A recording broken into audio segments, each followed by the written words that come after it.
I'm Eric. I'm a repair technician at Midwest Musical Imports. I spend most of my time with oboes and bassoons, but also work with single reeds as well. In this opening scene, I'm jigging up the top joint of a cracked oboe in order to cut out the tone holes, or a portion of the tone hole, to install a hard rubber insert.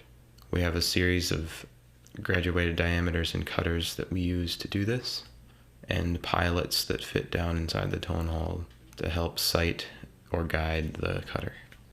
I'm drilling out the tone hole with a proper diameter cutter and a pilot to match the diameter of the inside of the tone hole.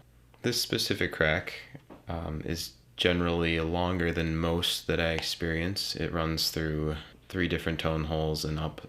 I am measuring the diameter of the cutout that I had just performed in order to cut down the proper diameter of this hard rubber insert. Now I am facing the new tone hole insert, and now I'll be cutting the inside bevel. In this scene, I'm drilling out the hole that will be tapped for the crack wire.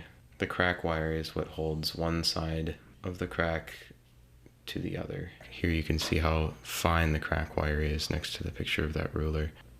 I install it with some 2-part epoxy and then carefully break it off to not splinter the wood around the opening of the hole.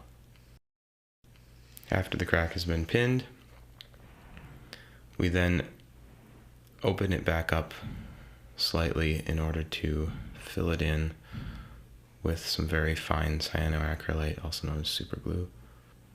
We fill around the inserts as well as in the crack. Final step is the cleanup process. We start with a file, as well as filing the glue from around the tone holes themselves. These are a series of cutters that we've also made to cater to specific tone hole diameters. After the tone holes have been faced, we then protect them with some tape in order to not buff the surface while we're cleaning up the exterior of the body. Finish with a very fine grit sandpaper, and this is the finished product. The goal for the end result is to have tone hole inserts, pins installed, and a crack that's filled that can barely be seen. This isn't always the case with a really wide open crack, but this one turned out quite nice. Here it is next to the crack before anything was done with it. Thanks for watching this video. If you have a woodwind instrument with any sort of problem, please feel free to give us a call or stop into the shop, and we will provide you with our best advice.